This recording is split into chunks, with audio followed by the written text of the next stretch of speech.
Oke, kita lanjut bab 3, pengenalan memori. Pengertian memori. Memori merupakan bagian dari komputer yang berfungsi sebagai tempat penyimpanan informasi yang harus diatur dan dijaga sebaik-baiknya. Memori biasanya disebut juga dengan istilah komputer storage, komputer memori, atau memori. Merupakan piranti komputer yang digunakan sebagai media penyimpan data dan informasi saat menggunakan komputer. Nah, jadi memori komputer itu sebenarnya tempat buat nyimpan data dan informasi saat kita lagi pakai komputer. Fungsinya penting banget karena semua proses kerja komputer bergantung sama memori ini. Memori juga sering disebut komputer storage atau komputer memori. Pokoknya intinya ini adalah perangkat yang jadi wadah penyimpanan biar komputer bisa jalan dengan lancar. Selanjutnya, hierarki memori terbagi menjadi 5. Yang pertama, register prosesor. Bagian memori paling cepat dan paling kecil yang ada langsung di dalam prosesor. Dipakai buat nyimpan data sementara saat CPU lagi hitung. Yang kedua, memori cache. Memori super cepat yang jadi penyangga antara CPU dan RAM. Fungsinya buat nyimpen data yang sering dipakai biar proses makin cepat. Yang ketiga, memori utama. Tempat nyimpen data dan program yang lagi dipakai komputer. Aksesnya cepat tapi datanya hilang kalau komputer dimatikan. Yang keempat, cakram magnetis. Tempat penyimpanan utama yang kapasitasnya besar, lebih lambat dari RAM, tapi datanya tetap tersimpan meski komputer dimatikan. Yang kelima, tape magnetis. Penyimpanan paling lambat. Biasanya dipakai buat backup data dalam jumlah besar. Bentuknya kayak pita magnetis. Selanjutnya, jenis memori terbagi menjadi dua. Yang pertama, memori internal. Memori jenis ini dapat diakses secara langsung oleh prosesor. Memori internal memiliki fungsi sebagai pengingat. Dalam hal ini, yang disimpan di dalam memori utama dapat berupa data atau program. Nah, jadi memori internal itu adalah jenis memori yang bisa langsung diakses oleh prosesor. Fungsinya sebagai tempat ingat data atau program yang sedang dipakai komputer. Jadi, apapun yang lagi dikerjakan komputer, mulai dari aplikasi sampai data sementara, akan disimpan di memori internal supaya prosesnya bisa jalan cepat dan lancar. Selanjutnya, jenis memori internal terbagi menjadi 7.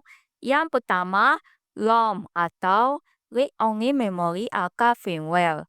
Nah, jadi ROM atau Read Only Memory adalah memori yang isinya cuma bisa dibaca, nggak bisa diubah secara bebas. Di dalamnya tersimpan firmware, yaitu instruksi dasar yang dipakai komputer saat pertama kali dinyalakan. Singkatnya, ROM itu tempat nyimpan aturan dasar supaya komputer bisa mulai hidup dan berjalan dengan benar. Kedua, CMOS atau Complementary Metal Oxide Semiconductor adalah sebuah chip kecil di komputer yang tugasnya nyimpan pengaturan dasar sistem seperti waktu, tanggal, dan setting BIOS. CMOS tetap bisa nyimpen data karena dibantu baterai kecil di motherboard. Jadi intinya CMOS itu tempat nyimpen pengaturan penting supaya komputer tetap ingat konfigurasi meskipun dimatikan. 3. RAM atau Random Access Memory. Nah, jadi RAM atau Random Access Memory itu tempat komputer nyimpan data sementara waktu kalian lagi ngelakuin sesuatu. Nah, jadi semua aplikasi yang lagi kalian buka, datanya numpuk dulu di RAM biar prosesnya cepat dan gak lemot. Tapi ingat, data di RAM bakal hilang kalau komputer dimatiin. Singkatnya, RAM itu otak cepat sementara buat bantu kerja komputer biar lancar. Yang keempat, RAM atau Dynamic RAM. Jadi RAM atau Dynamic RAM itu jenis RAM yang harus di-refresh terus biar datanya gak hilang. Simpelnya, dia butuh diingetin berkali-kali.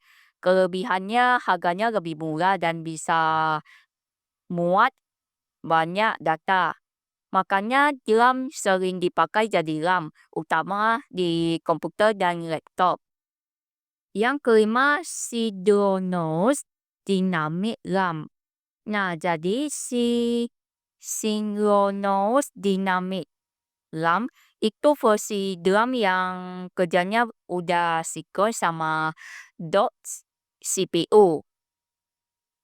Jadi alurnya lebih rapi dan kecepatannya lebih stabil. Intinya si RAM bikin proses baca tulis data jadi lebih cepat dan gak nge-lag. Karena kerjanya udah nyesuaiin ritme prosesor. Yang keenam, DIMM atau Dual Inline Memory Module. Nah, jadi DIMM atau Dual Inline Memory Module itu bentuk fisik RAM yang biasa dipakai di PC.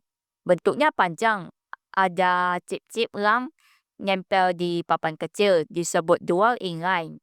Karena pin kiri dan kanan beda fungsi. Simpelnya, DIMM itu RAM versi gede yang dipasang di komputer biar performanya makin kencang. Terakhir, charger memori. Nah, charger memori itu memori super cepat yang jadi tempat nongkrong data dan perintah yang sering dipakai CPU. Nah, jadi sebelum CPU ngambil data dari RAM yang lebih lambat, dia cek dulu di charger. Karena kecepatannya tinggi, charger bikin kerja komputer jauh lebih cepat dan responsif. Singkatnya, charger itu penolong CPU biar gak lemot. Selanjutnya, memori eksternal. Memori eksternal merupakan memori tambahan yang berfungsi untuk menyimpan data atau program. Konsep dasar memori eksternal adalah menyimpan data bersifat tetap, baik pada saat komputer aktif atau tidak. Memori eksternal mempunyai dua tujuan utama, yaitu sebagai penyimpan permanen untuk membantu fungsi RAM dan yang untuk mendapatkan memori murah yang berkapasitas tinggi bagi penggunaan jangka panjang. Nah, jadi maksudnya memori eksternal itu memori tambahan buat nyimpen data atau program di luar memori utama. Data di sini sifatnya tetap alias gak bakal hilang meski komputernya dimatiin. Fungsinya ada dua. Yang pertama buat jadi tempat penyimpanan permanen biar RAM gak kerja sendirian. Yang kedua buat nyediain memori murah dengan kapasitas gede untuk nyimpan data jangka panjang. Singkatnya, memori eksternal itu gudang penyimpanan yang aman, murah dan muat banyak. Selanjutnya, jenis memori eksternal terbagi menjadi dua. Yang pertama, DAS atau Direct Access Storage Device. Nah, jadi DAS atau Direct Access Storage Device itu perangkat penyimpanan yang datanya bisa diakses langsung tanpa harus dibaca dari awal sampai akhir. Nah, jadi kalian bisa loncat ke bagian data manapun yang dengan cepat. Contohnya kayak hard disk atau SSD. Singkatnya, DAS itu penyimpanan yang bisa kalian akses langsung tanpa ribet nyari dari awal. Yang terakhir, SAS atau Sequential Access Storage Device. Nah, jadi SAS atau Sequential Access Storage Device itu perangkat penyimpanan yang cara bacanya berurutan. Nah, jadi harus lewat data sebelumnya dulu, baru bisa sampai ke data yang dicari. Contohnya kayak tabel magnetis. Singkatnya, SAS itu penyimpanan model dibaca dari awal dulu, jadi gak secepat akses langsung. Ya, karakteristik bahan terbagi menjadi 3. Yang pertama, boot card. Nah, jadi boot card itu kartu kertas yang dulu dipakai buat nyimpen data dengan cara diubangin. Lubang-lubang itu mewakili kode atau informasi tertentu. Nah, singkatnya boot card itu media penyimpanan jadul yang bacanya data dari bola, lubang kayak barcode manual versi zaman dulu. Yang kedua, magnetic disk. Nah, jadi magnetic disk itu media penyimpanan yang nyimpen data pakai lapisan magnetis di piringan yang muter. Contohnya hard disk. Data bisa dibaca atau ditulis cepat karena jarum pembacanya bisa langsung loncat ke posisi tertentu. Singkatnya, magnetic disk itu penyimpanan model piringan muter yang kecepatannya oke dan muat banyak data. Yang terakhir, optical disk. Nah, jadi optical disk itu media penyimpanan yang baca dan nulis datanya pakai sinar laser. Contohnya CD, DVD, dan Blu-ray. Data disimpan dalam bentuk titik-titik kecil di permukaan cakram, nanti laser yang bakal baca. Singkatnya, optical disk itu penyimpanan model cakram yang dibaca laser. Cocok buat nyimpen musik, filem, atau file jangka panjang. Jadi kesimpulannya, secara simpel memori itu bagian penting banget di komputer yang tugasnya nyimpan data, baik yang dipakai sekarang maupun buat jangka panjang. Ada memori internal yang bikin proses komputer jadi cepat, dan ada memori eksternal buat nyimpan data permanen. Tiap jenis memori punya kecepatan, fungsi, dan cara kerja yang beda. Mulai dari yang super cepat kayak register dan charger, sampai yang kapasitasnya gede kayak hard disk atau optical disk. Intinya, memori itu otaknya penyimpanan komputer yang bikin semua proses jalan lancar, cepat, dan data tetap aman.